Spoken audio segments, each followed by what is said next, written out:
Rocket Summer ****** Rocket Summer by Ray Bradbury. The first great rocket flight into space, bearing intrepid pioneers to the moon. The world's ecstasy flared into red mob hate when President Stanley cancelled the flight. How did he get that way? Transcriber's note: this text was produced from Planet Stories Spring 1947. Extensive research did not uncover any evidence that the U.S. copyright on this publication was renewed. The crowd gathered to make a curious noise this cold gray morning before the scheduled birth. They arrived in gleaming scarlet tumblebugs and yellow plastic beetles, yawning and singing and ready. The birth was a big thing for them. He stood alone up in his high office tower window, watching them with a sad impatience in his gray eyes. His name was William Stanley, president of the company that owned this building and all those other work hangars down on the tarmac, and all that landing field stretching 2 miles off into the Jersey mists. William Stanley was thinking about the birth. The birth of what? Stanley's large, finely sculptured head felt heavier, older. Science, with a scalpel of intense flame, would slash wide the skulls of engineers, chemists, mechanics in a titanic Caesarion, and out would come the rocket. Yes'er. Yes'er, he heard the far-off, faint and raucous declarations of the vendors and hawkers. Buy your rocket toys. Buy your rocket games. Rocket pictures. Rocket soap. Rocket teethers for the tiny tot. Rocket, rocket, rocket. Hey! Shutting the open glassite frame before him, his thin lips drew tight. Morning after morning America sent her pilgrims to this shrine. They peered in over the translucent restraint barrier as if the rocket were a caged beast. He saw one small girl drop her rocket toy. It shattered, and was folded under by the moving crowd's feet. Mr. Stanley. Oh, Captain Greenwald. Sorry. Forgot you were here. Stanley measured his slow, thoughtful steps to his clean-topped desk. Captain, he sighed wearily, you're looking at the unhappiest man alive. He looked at Greenwald across the desk. That rocket is the gift of a too generous science to a civilization of adult children who've fiddled with dynamite ever since Nobel invented it. He got no further. The office door burst inward. A tall, work-grimed man strode swiftly in, all oil, all heat, all sunburnt, wrinkled leather skin. Rocket flame burnt in his dark, glaring eyes. He stopped short at Stanley's desk, breathing heavily, leaning against it. Stanley noticed the wrench in the man's fist. Hello, Simpson. Simpson swore bitterly. What's all this guff about you stopping the rocket tomorrow? He demanded. Stanley nodded. This isn't a good time for it to go up. Simpson snorted. This isn't a good time, he mimicked. Then he swore again. By George, it's like telling a woman her baby's been stillborn. I know it's hard to understand, hard, hell, shouted the man. I'm head mechanic. I've worked 2 years. The others have worked, too. And the rocket'll travel tomorrow or we'll know why. Stanley crushed out his cigar inside his fist. The room swayed imperceptibly in his vision. Sometimes, one wanted to use a gun. He shook away the thought. He kept his tongue. Simpson raged on. Mr. Stanley, you have until 3 this afternoon to change your mind. We'll pull strings and you'll be out of your job by the weekend. If not, and he said the next words very slowly, how would your wife look with her head bashed in, Mr. Stanley? You can't threaten me. The door slammed in Stanley's face. Simpson was gone. Captain Greenwald put out a manicured hand. On one slender finger shone a diamond ring. His wrist was circled by an expensive watch. His shiny brown eyes were invisibly cupped by contact lenses. Greenwald was past 50 inside, outside he seemed barely 30. I advise you to forget it, Stanley. Man's waited 1,000,000 years for tomorrow. Stanley's hand shook, lighting a cigarette. Look here, Captain, where are you going? To the stars, of course. Stanley snapped out the alcohol match. In the name of heaven, stop the melodrama and inferior semantics. What kind of thing is this you're handing the people? What'll it do to races, morals, men and women? Greenwald laughed. I'm only interested in reaching the moon. Then I'll come back to Earth, and retire, happily, and die. Stanley stood there, tall and very grey. Does the effect of the introduction of the crossbow to English and French history interest you? Can't say I know much about it. Do you recall what gunpowder's invention did to civilization? That's irrelevant. You must admit if there'd been some subjective planning with the auto and airplane, millions of lives would have been saved, and many wars prevented.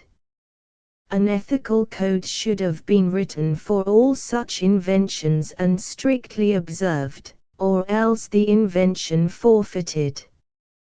Greenwald shook his head, grinning. I'll let you handle that half of it. I'll do the traveling. I'm willing to abide by any such rules, if you'll draw them up and enforce them. All I want is to reach the moon first. I've got to get downstairs now.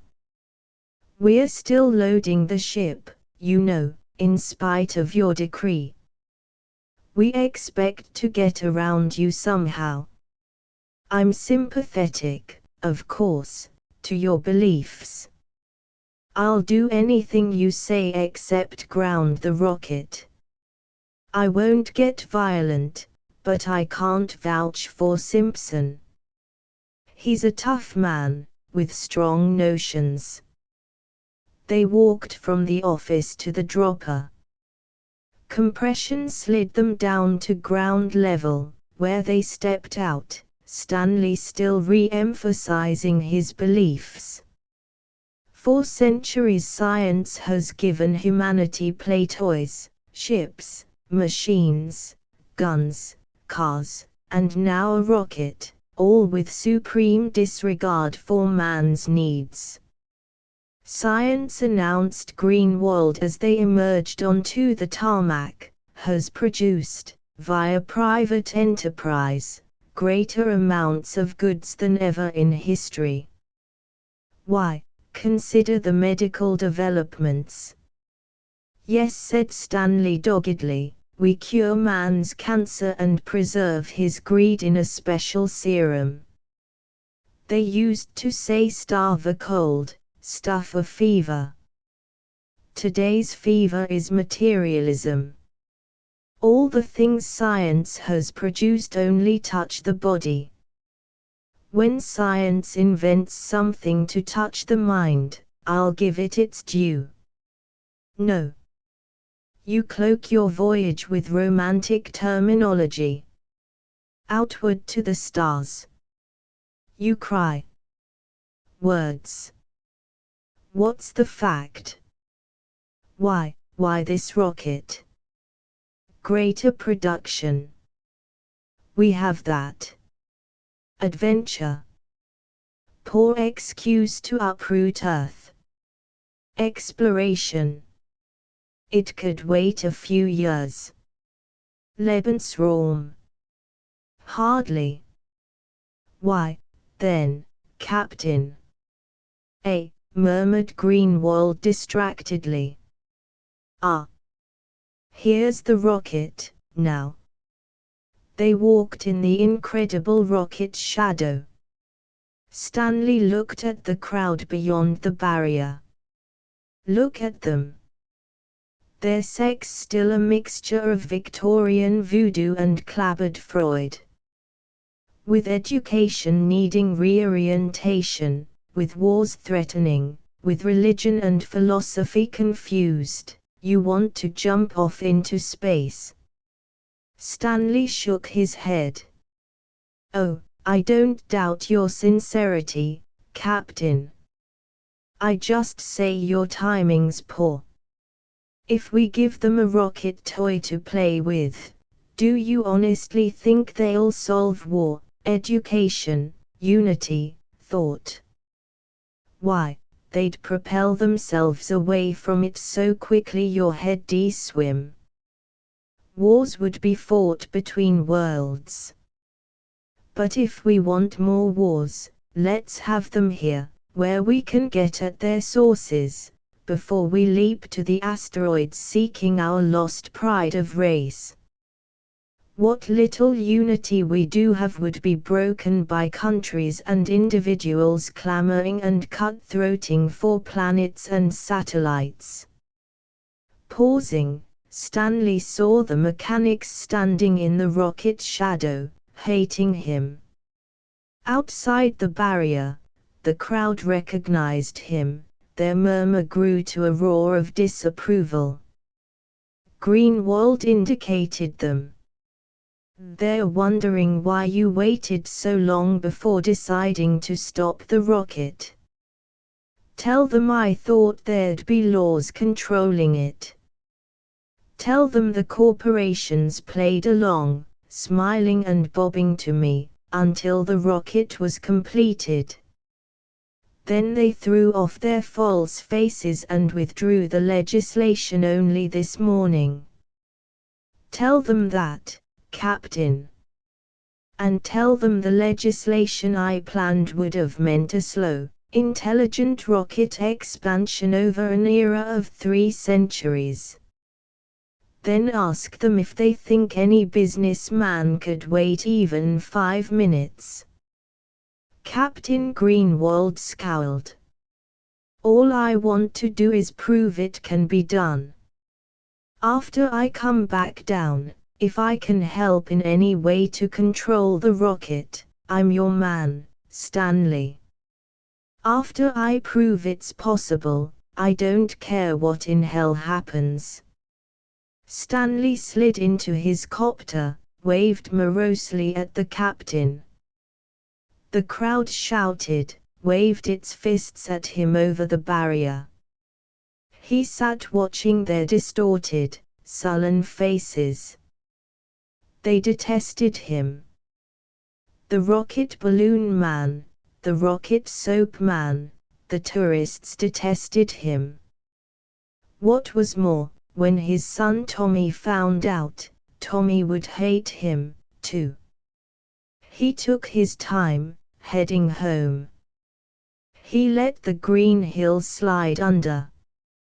He set the automatic pilot and sank back into the sponge softness, suspended in a humming, blissful dream. Music played. Cigarettes and whiskey were in reach if he desired them. Soft music. He could lapse back into the dreaming tide, dissolve worry, smoke, drink, chortle, luxuriously, sleep, forget, pull a shell of synthetic, hypnotizing objects in about himself. And wake 10 years from today with his wife disintegrating swiftly in his arms.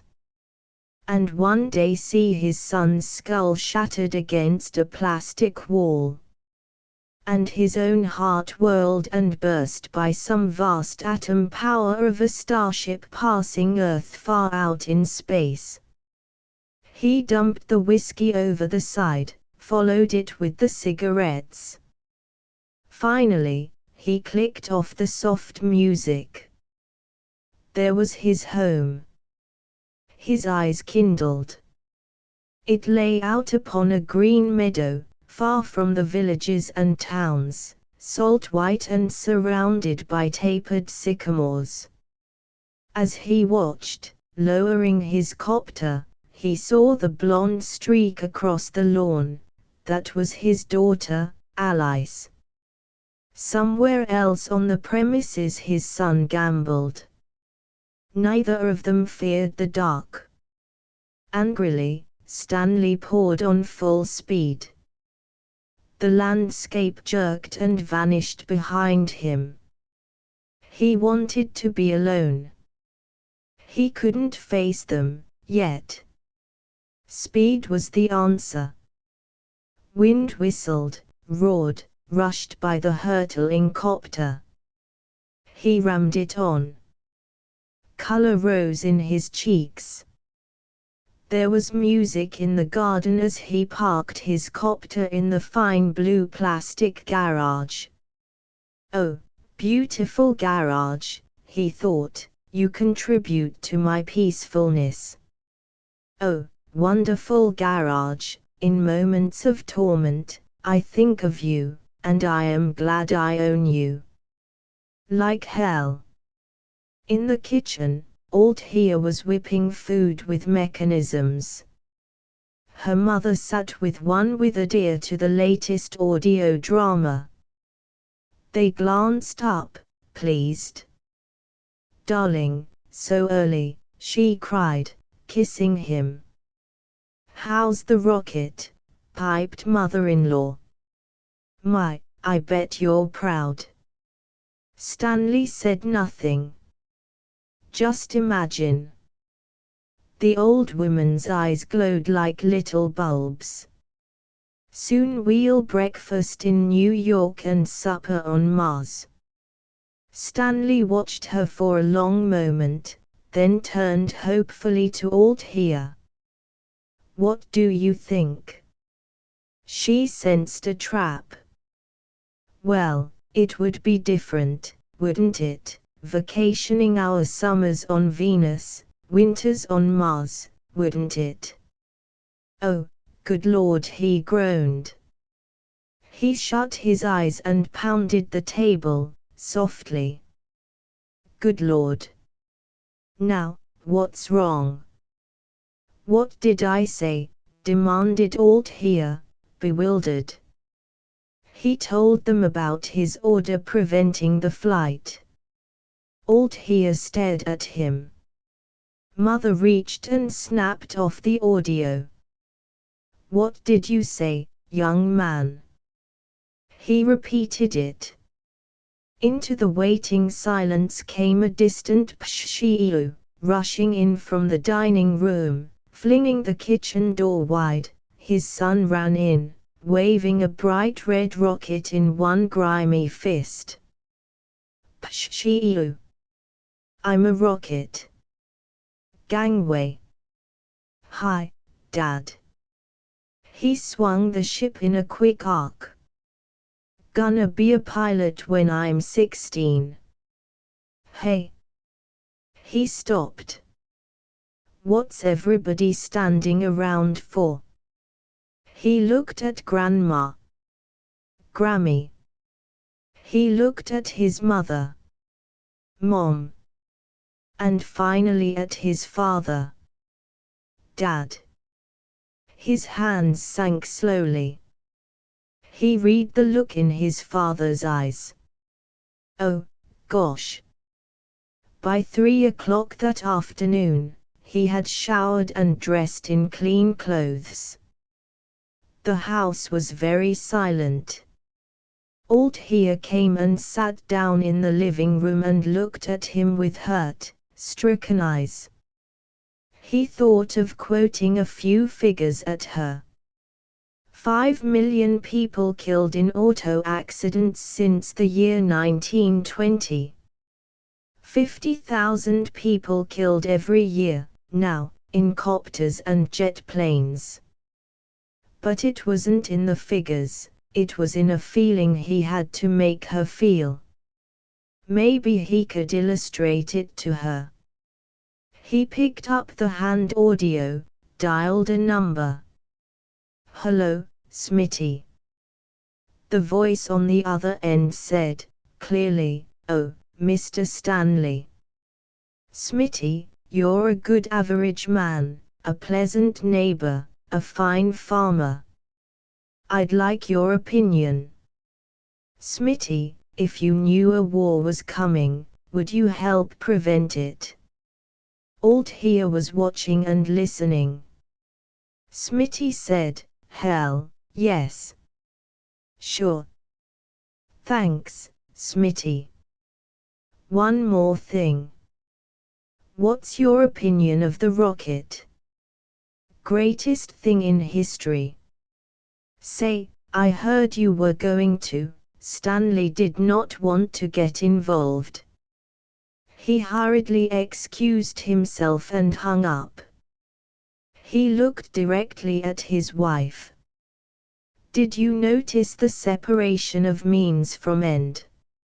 Smitty thinks two things. He thinks he can prevent war, that's one. He thinks the rocket is a great thing, that's number two. But they don't match, unfortunately. The rocket isn't a means to happiness the way it'll be used. It's the wrong means. And with a wrong means you invariably wind up with a wrong end. A criminal seeks wealth. Does he get it? Temporarily. In the end, he suffers. All because he took the wrong means. Stanley held his hands out, uselessly. How can I make you understand? Tears were in her eyes. I understand nothing, and don't need to understand. Your job, they'll take it away from you and fly the rocket anyway. I'll work on the legislation again, then. And perhaps be killed. No, please, Will. Killed. He looked at his watch. Exactly 3. He answered the audio when it buzzed. Stanley talking. Stanley, this is Cross, at Caltech. Cross. Good Lord, it's good to hear you. I just heard the new flash, said Cross. He had the same clipped, exact voice he'd had years ago, Stanley realized. You're really on the spot this time, aren't you, Will? That's why I called. I like your ideas on machinery. I've always thought of machines, myself, as nothing but extensions of man's frustrations and emotions, his losses and compensations in life. We agree. But you're wrong this time, Will. You made a mistake today. Now, don't you start on me. You're my last friend, retorted Stanley tiredly. What else could I do? Destroy the rocket? That would be negative. No good. Give them something positive. Tell them to go ahead, advised Cross, pleasantly enough. Warn them, like a kindly father, of the consequences. Then, when their fingers are burnt, humanity might go down the drain, finished Stanley abruptly. Not if you play your cards right, control the variables. There must be some way around them without getting yourself mangled. I'm ready to help when you have a plan. Think it over. I still think blowing the damn thing up would be, they'd build a bigger one. And they'd persecute you and your family the rest of your life, explained Cross logically. You and I may know that science hasn't contributed one whit to man's mental progress, but Mr. Everyman likes his babies diapered in disposable tissues and likes to travel from Siberia to Johnstown like an infuriated bullet. You can't stop them, you can only divert them a bit. Stanley grasped the hand audio tightly. He listened. A great roar of copters sounded out in the afternoon sky, directly overhead. The house shook. Althea sprang up lithely and ran to look out. I can't talk anymore, Cross. I'll call you back. They're outside, waiting for me, now. Cross' voice faded like a dream. Remember what I tell you. Let them go ahead. Stanley walked to the door, opened it, stepped half through. A radio voice boomed out of the bright blue sky. Stanley, it shouted. It was Simpson's voice. Stanley. Come out and talk. Come out and tell us, Stanley. Stanley. Althea would not stay in. She walked with him out onto the moist green lawn, in the open. The heavens were flooded with copters whirling. The sun shook in its place. Copters hung everywhere, like huge hummingbirds, swiveling, whirring. 500 of them, at least, shadowing the lawns and shaking the house tops. Oh, there you are, Stanley. Stanley shaded his eyes.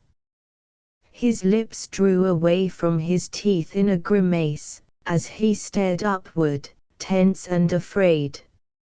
It's after 3 o'clock, Stanley, came the dull boom of words. In this moment, with the spiraling copters suspended over his lawn, over his wife and children and house, over himself and his beliefs, Stanley swallowed, stepped back, put his hands down and let the idea grow within him. Yes, he would give them their rocket. He would give it to them. You cannot fight the children, he thought. They must have their green apples. If you refuse them, they will find a way around you. Go along with their illogical tide and make logic of it. Let the children eat their full of green apples, many, many green apples to swell their vast stomach into sickness. Yes. A slow smile touched the corners of his mouth, vanished. The plan was complete.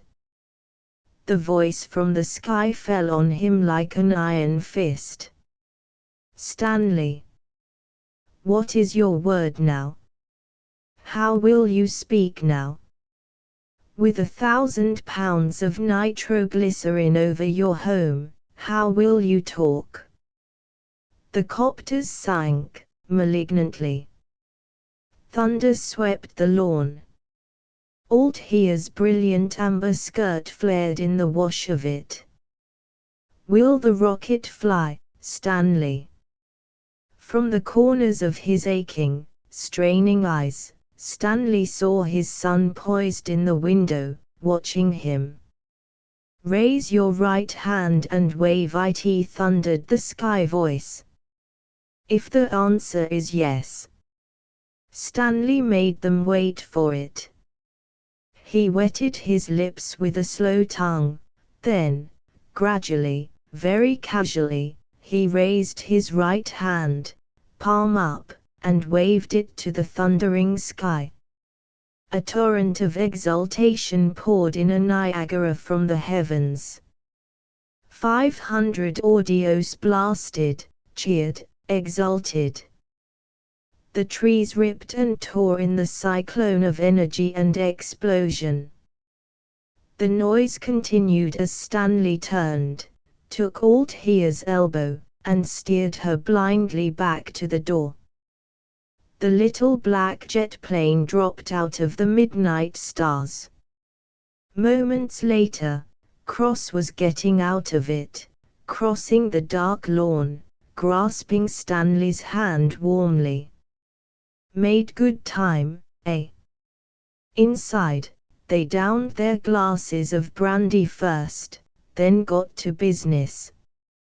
Stanley outlined his plan, his contacts, his psychology. He was pleased and excited to see an extraordinary smile of approval come to Cross's pink, round face. Excellent. Now you're talking, cried Cross. I like your plan, Stanley. It places the blame right back on the people. They won't be able to persecute you. Stanley refilled the glasses. I'll see to it you're on the rocket tomorrow. Greenwald, he's the captain, will cooperate, I'm certain, when the trip is over. It's up to you and Greenwald then. They raised their glasses. And when it's all over, observed Cross slowly, we'll have the long, hard struggle to revise our educational system. To begin to apply the scientific method to man's thinking, instead of just to his machines. And when we've built a logical subjective world, then it'll be safe to make machines of all and any kinds. Here's to our plan, may it be completed. They drank. The next day 2 million people spread over the rolling hills, through the tiny Jersey towns, sitting atop bugs and plastic beetles. An excitement pervaded the day. The sky was a blue vacuum, the copters grounded by law. The rocket lay gleaming and monstrous and silent. At noon, the crew ambled across the tarmac, Captain Greenwald leading. Cross walked among them.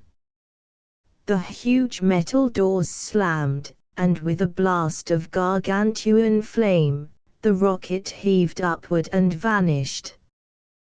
People cheered and laughed and cried. Stanley watched his son and daughter and mother-in-law do likewise. He was deeply pleased to see that Althea did not join them. Hand in hand they watched the sky dazzlement fade. The first rocket to the moon was gone. The world was drunkenly happy in its delirium. 2 weeks passed slowly. Astronomers were unable to keep an eye on the rocket. It was so small and unaccountable in the void between Earth and lunar surface. Stanley slept little in the passing of the 14 days. He was constantly attacked by fears and confusions of thought. He dreamed of the rocket going up. He had seen men month on month walking in the metal shadow of their wonderful rocket, patting it with their greasy, calloused hands, loving it with their quick, appreciative eyes. If for one moment you let yourself think of it, you loved it, too, for even though it symbolized wars and destruction, you had to admire its balance and slenderness of structure. With it, you could rub away the fog cosmetic of Venus, redelineate its prehistorically shy face. And there was Mars, too. Man had been imprisoned 1,000,000 years. Why not freedom now, at last? Then he labeled all these fantasies by their correct name, escape, and settled back, to wait the return of the rocket. The moon rocket is returning. It will land this morning at 9 o'clock. Everybody's audio was blatting. Like a yellow seed, the rocket dropped down the sky, to sprout roots of flame on which to cushion itself. It fried the tarmac and a vast deluge of warm air rushed across the country for miles. People sweltered amidst a sudden rocket summer. In his tower room, William Stanley watched, solemn and wordless. The rocket shimmered. Across the cooling tarmac, the crowd rioted, bursting through the barrier, sweeping the police aside in elation. The tide halted and boiled and changed form, layer upon layer. A vast hush came upon it. Now the round airlock door of the rocket jetted out air in a compressed sigh. The thick door, sandwiched into the ship hull, took 2 minutes to come outward and pull aside on its oiled hinge work. The crowd pressed closer, flesh to flesh, eyes widened. The door was now open completely.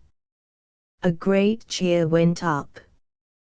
The crew of the moon rocket stood in the airlock. The cheer faded, almost instantly. The crew of the moon rocket stood in the airlock.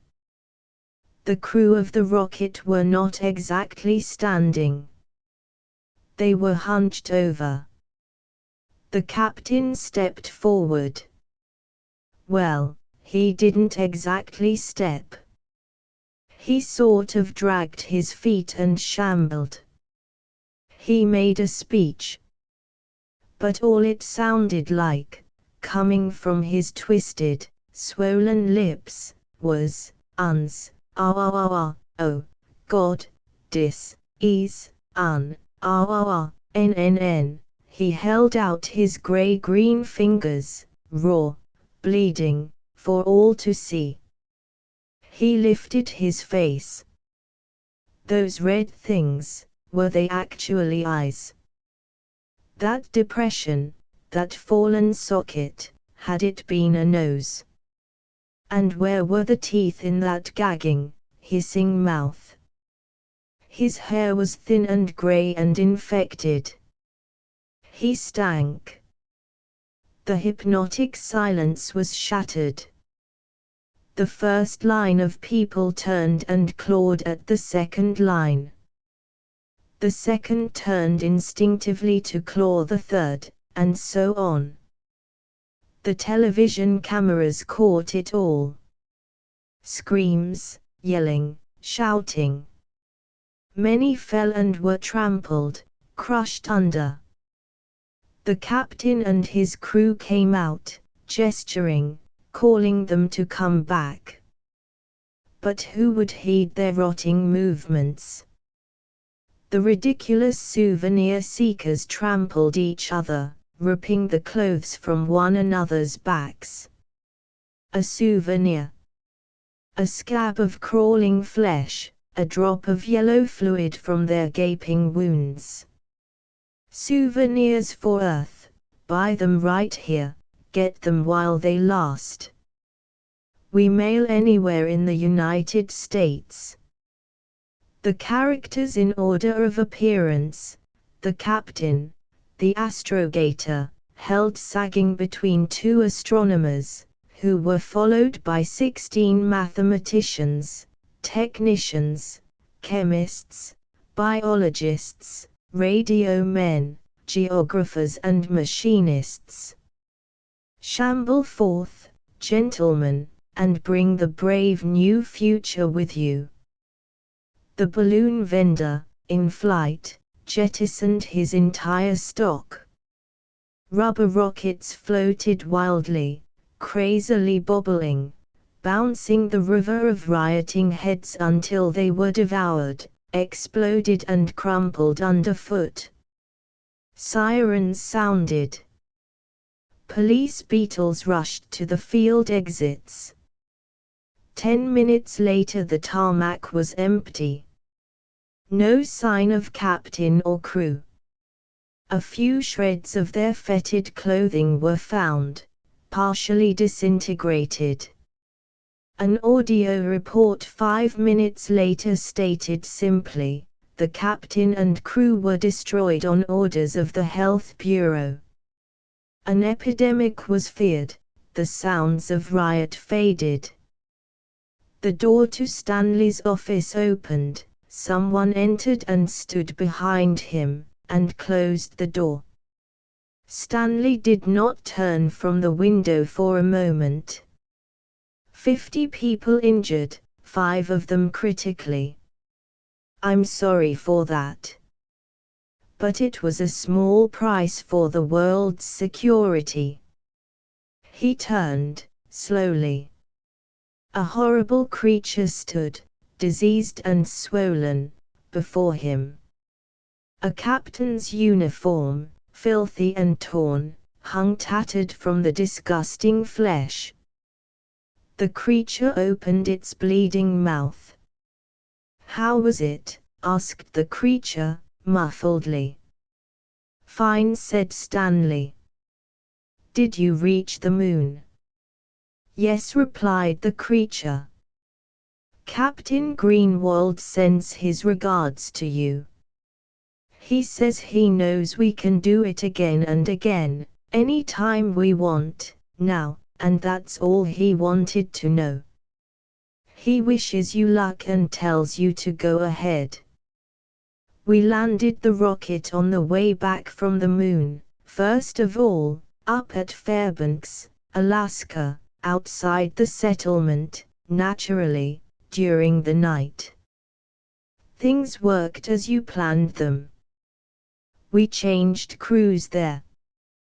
There was a minor fight. Simpson and the original crew, including Captain Greenwald, are still up there, under psychohypnosis. They'll live out their lives happily, unaware, with new names. They won't remember anything.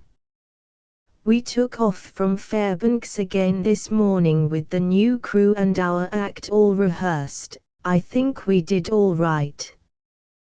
"Where's the substitute crew now?" inquired Stanley. "Downstairs," said the creature. "Getting psychoed themselves. Getting mental blocks inserted, so they'll forget they ever fooled the world today. Then we'll send them back to their regular jobs." "Can I use your shower?" Stanley pressed a button, a panel slid aside. "Go ahead." The creature pulled its face around the edges until it shed off into its hands, a green-gray pallid mask of plastic rubber. The sweating pink face of Cross appeared. He wriggled his fingers next, until the green-gray, chemically bleeding horror gloves sucked off. He tossed these into a wall incinerator. "The day of the rocket is over," he said, quietly. They'll be putting your bill up before the World Legislature tomorrow, or I miss my guess. Carefulness, thought and intellect will now get a start. Humanity is saved from itself. Stanley watched Cross walk into the shower cube, peel, and switch on the spray. He turned to the window again. 2 billion people were thinking tonight.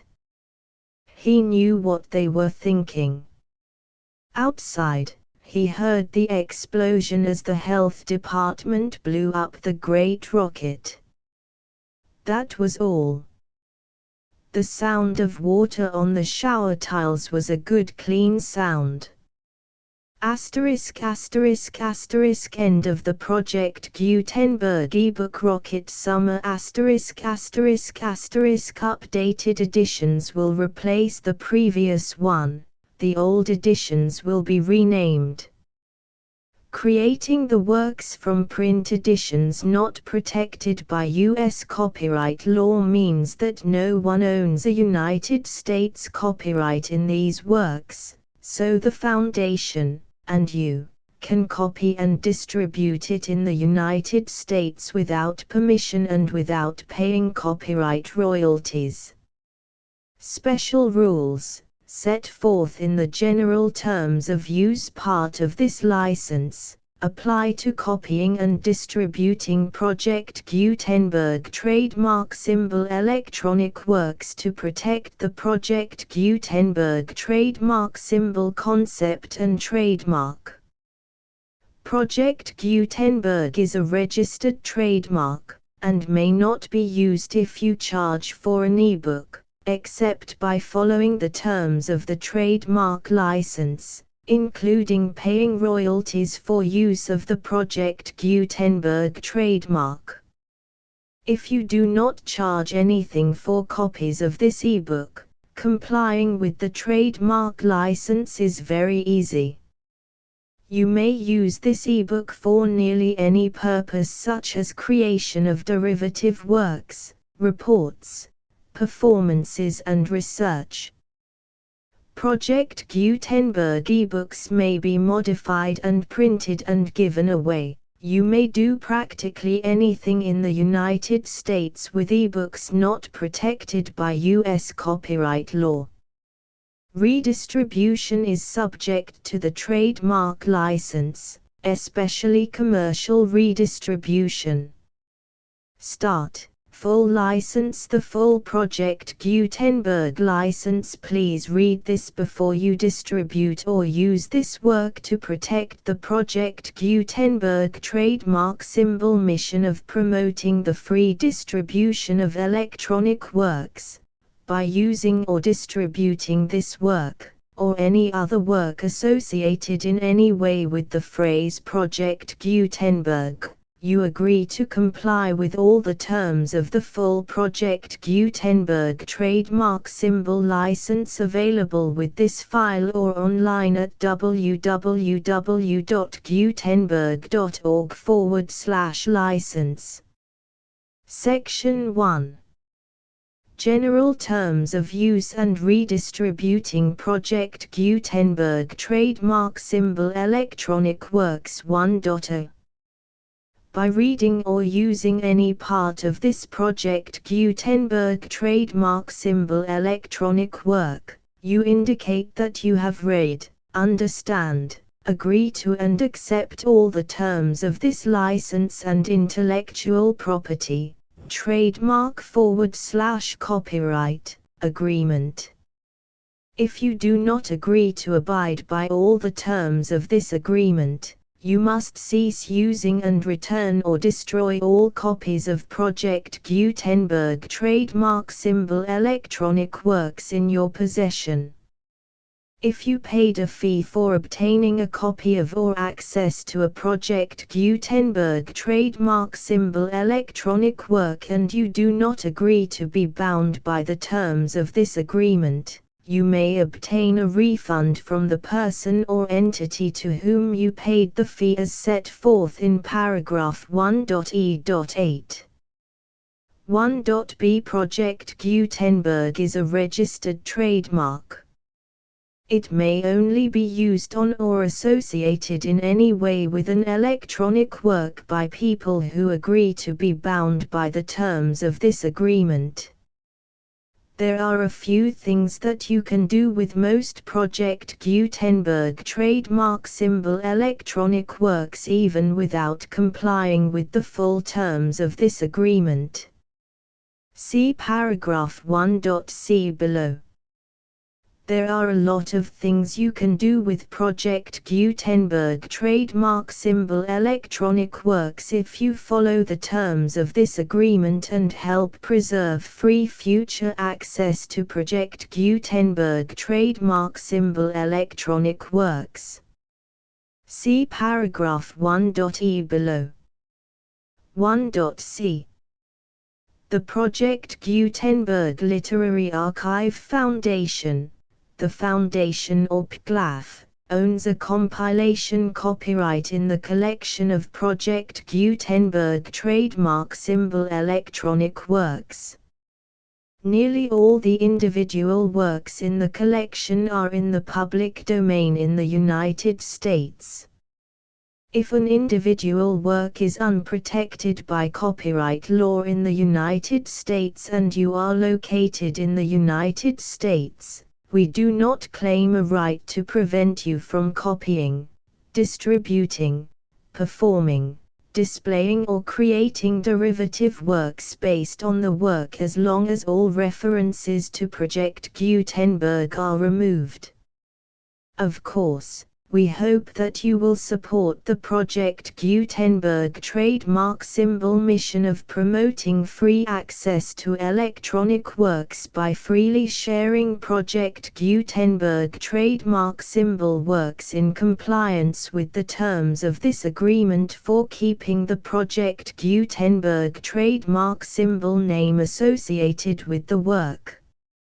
You can easily comply with the terms of this agreement by keeping this work in the same format with its attached full Project Gutenberg trademark symbol license when you share it without charge with others. 1.d. The copyright laws of the place where you are located also govern what you can do with this work. Copyright laws in most countries are in a constant state of change. If you are outside the United States, check the laws of your country in addition to the terms of this agreement before downloading, copying, displaying, performing, distributing or creating derivative works based on this work or any other Project Gutenberg trademark symbol work. The Foundation makes no representations concerning the copyright status of any work in any country other than the United States. 1.e Unless you have removed all references to Project Gutenberg, 1.e.1.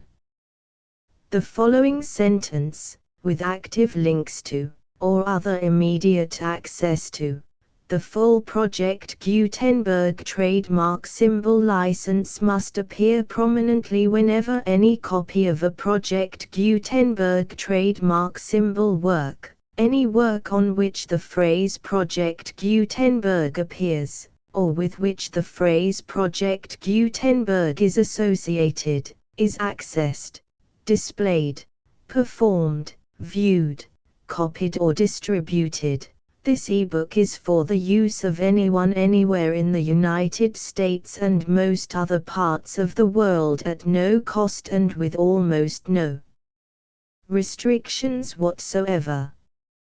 You may copy it, give it away or reuse it under the terms of the Project Gutenberg license included with this ebook or online at www.gutenberg.org.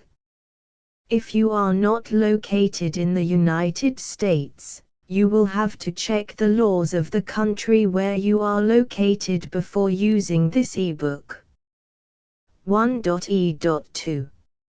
If an individual Project Gutenberg trademark symbol electronic work is derived from texts not protected by U.S. copyright law, does not contain a notice indicating that it is posted with permission of the copyright holder, the work can be copied and distributed to anyone in the United States without paying any fees or charges.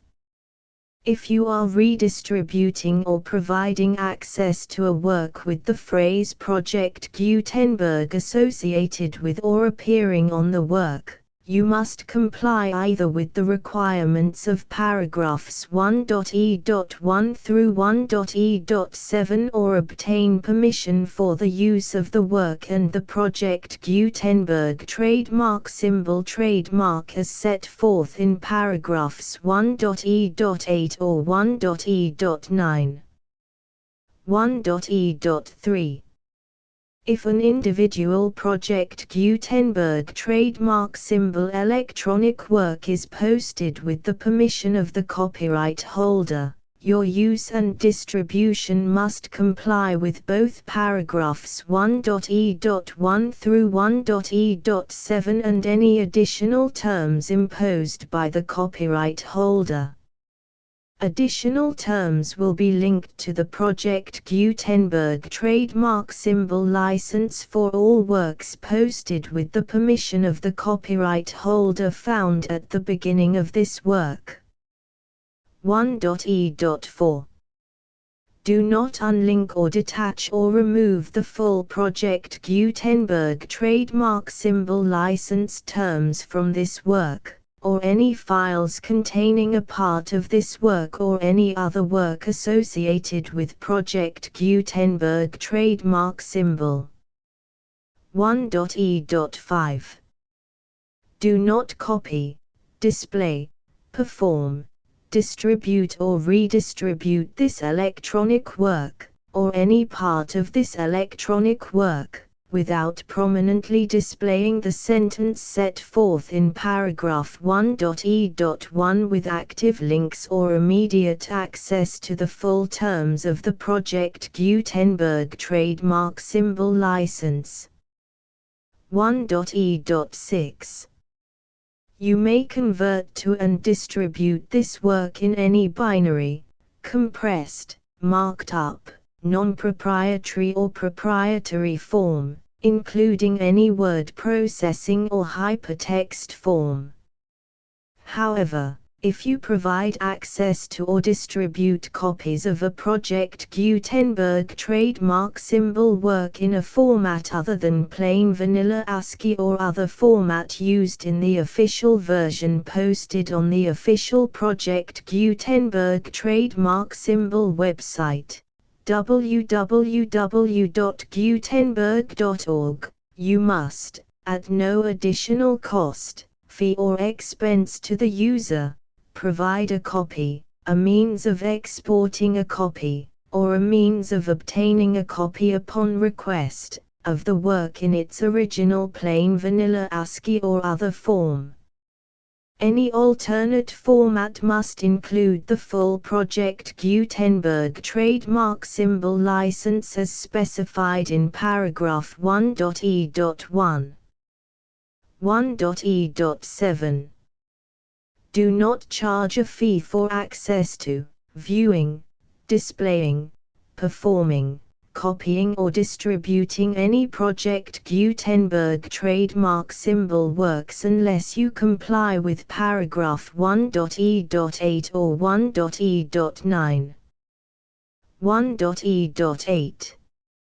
You may charge a reasonable fee for copies of or providing access to or distributing Project Gutenberg trademark symbol electronic works provided that you pay a royalty fee of 20% of the gross profits you derive from the use of Project Gutenberg trademark symbol works calculated using the method you already use to calculate your applicable taxes. The fee is owed to the owner of the Project Gutenberg trademark symbol trademark, but he has agreed to donate royalties under this paragraph to the Project Gutenberg Literary Archive Foundation. Royalty payments must be paid within 60 days following each date on which you prepare, or are legally required to prepare, your periodic tax returns. Royalty payments should be clearly marked as such and sent to the Project Gutenberg Literary Archive Foundation at the address specified in Section 4. Information about donations to the Project Gutenberg Literary Archive Foundation. You provide a full refund of any money paid by a user who notifies you in writing, or by email, within 30 days of receipt that he does not agree to the terms of the full Project Gutenberg trademark symbol license. You must require such a user to return or destroy all copies of the works possessed in a physical medium and discontinue all use of and all access to other copies of Project Gutenberg trademark symbol works. You provide, in accordance with paragraph 1.f.3, a full refund of any money paid for a work or a replacement copy, if a defect in the electronic work is discovered and reported to you within 90 days of receipt of the work. You comply with all other terms of this agreement for free distribution of Project Gutenberg trademark symbol works. 1.e.9. If you wish to charge a fee or distribute a Project Gutenberg trademark symbol electronic work or group of works on different terms than are set forth in this agreement, you must obtain permission in writing from the Project Gutenberg Literary Archive Foundation, the manager of the Project Gutenberg trademark symbol trademark. Contact the Foundation as set forth in Section 3 below. 1.f1.f.1. Project Gutenberg volunteers and employees expend considerable effort to identify, do copyright research on, transcribe and proofread works not protected by U.S. copyright law in creating the Project Gutenberg trademark symbol collection. Despite these efforts, Project Gutenberg trademark symbol electronic works, and the medium on which they may be stored, may contain defects such as, but not limited to, incomplete, inaccurate or corrupt data, transcription errors, a copyright or other intellectual property infringement, a defective or damaged disk or other medium, a computer virus, or computer codes that damage or cannot be read by your equipment. 1.f.2. Limited warranty, disclaimer of damages, except for the right of replacement or refund described in paragraph 1.f.3, the Project Gutenberg Literary Archive Foundation, the owner of the Project Gutenberg trademark symbol trademark, and any other party distributing a Project Gutenberg trademark symbol electronic work under this agreement, disclaim all liability to you for damages, costs and expenses, including legal fees. You agree that you have no remedies for negligence, strict liability, breach of warranty or breach of contract except those provided in paragraph 1.f.3. You agree that the Foundation, the trademark owner, and any distributor under this agreement will not be liable to you for actual, direct, indirect, consequential, punitive or incidental damages even if you give notice of the possibility of such damage. 1.f.3.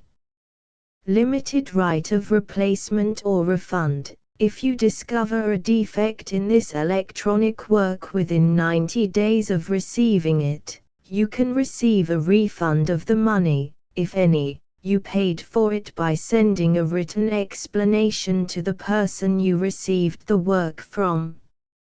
If you received the work on a physical medium, you must return the medium with your written explanation. The person or entity that provided you with the defective work may elect to provide a replacement copy in lieu of a refund.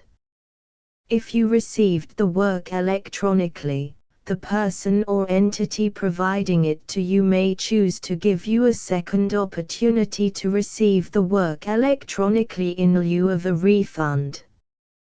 If the second copy is also defective, you may demand a refund in writing without further opportunities to fix the problem.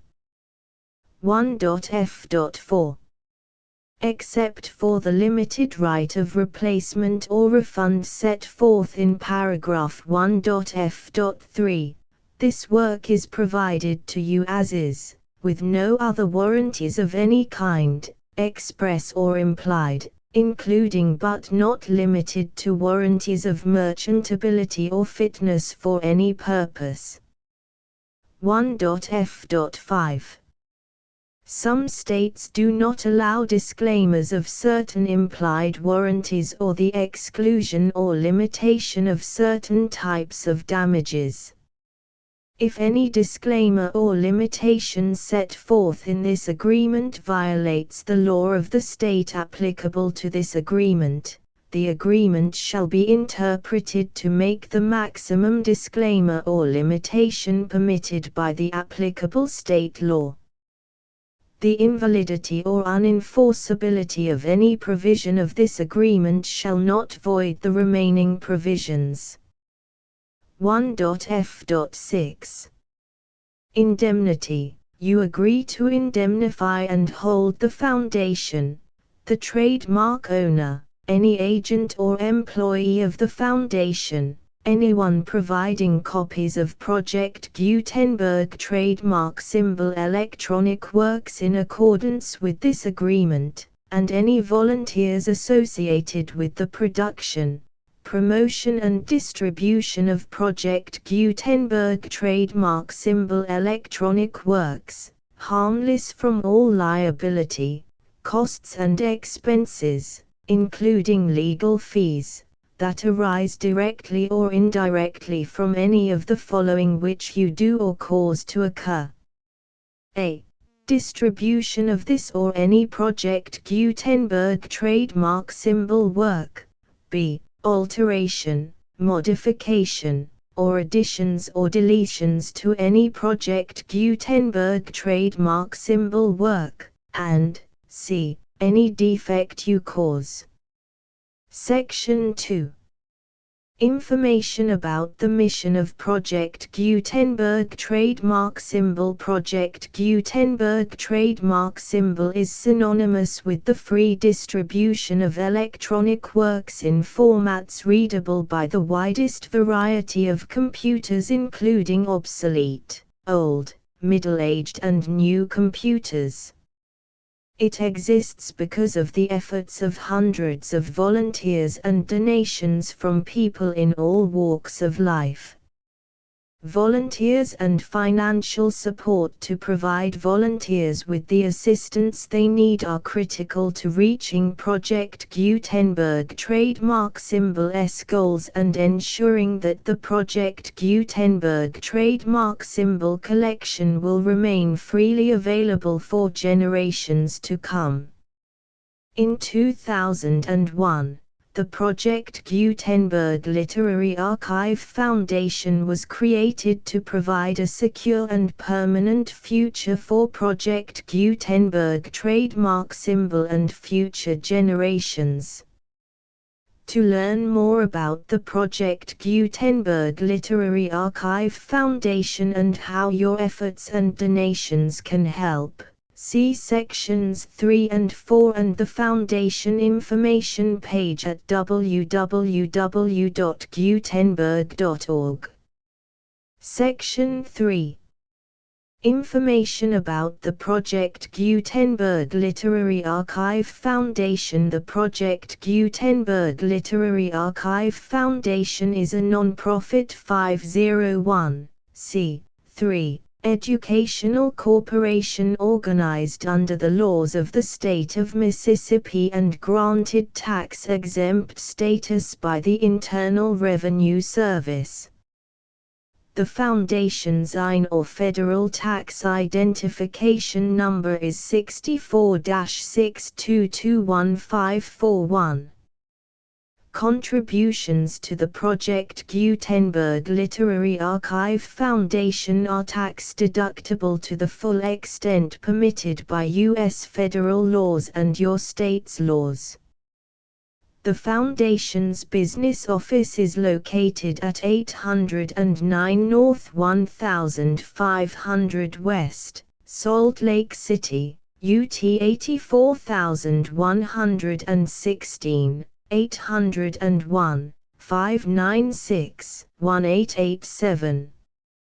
Email contact links and up-to-date contact information can be found at the Foundation's website and official page at www.gutenberg.org/contact section 4. Information about donations to the Project Gutenberg Literary Archive Foundation. Project Gutenberg trademark symbol depends upon and cannot survive without widespread public support and donations to carry out its mission of increasing the number of public domain and licensed works that can be freely distributed in machine-readable form accessible by the widest array of equipment including outdated equipment. Many small donations, $1 to $5,000, are particularly important to maintaining tax-exempt status with the IRS. The Foundation is committed to complying with the laws regulating charities and charitable donations in all 50 states of the United States. Compliance requirements are not uniform and it takes a considerable effort, much paperwork and many fees to meet and keep up with these requirements. We do not solicit donations in locations where we have not received written confirmation of compliance. To send donations or determine the status of compliance for any particular state, visit www.gutenberg.org/donate. While we cannot and do not solicit contributions from states where we have not met the solicitation requirements, we know of no prohibition against accepting unsolicited donations from donors in such states who approach us with offers to donate. International donations are gratefully accepted, but we cannot make any statements concerning tax treatment of donations received from outside the United States. U.S. laws alone swamp our small staff. Please check the Project Gutenberg web pages for current donation methods and addresses. Donations are accepted in a number of other ways including checks, online payments and credit card donations. To donate, please visit www.gutenberg.org/donate. Section 5. General information about Project Gutenberg trademark symbol electronic works. Professor Michael S. Hart was the originator of the Project Gutenberg trademark symbol concept of a library of electronic works that could be freely shared with anyone. For 40 years, he produced and distributed Project Gutenberg trademark symbol ebooks with only a loose network of volunteer support. Project Gutenberg trademark symbol ebooks are often created from several printed editions, all of which are confirmed as not protected by copyright in the US unless a copyright notice is included. Thus, we do not necessarily keep ebooks in compliance with any particular paper edition. Most people start at our website, which has the main PG search facility, www.gutenberg.org. This website includes information about Project Gutenberg trademark symbol, including how to make donations to the Project Gutenberg Literary Archive Foundation, how to help produce our new ebooks, and how to subscribe to our email newsletter to hear about new ebooks.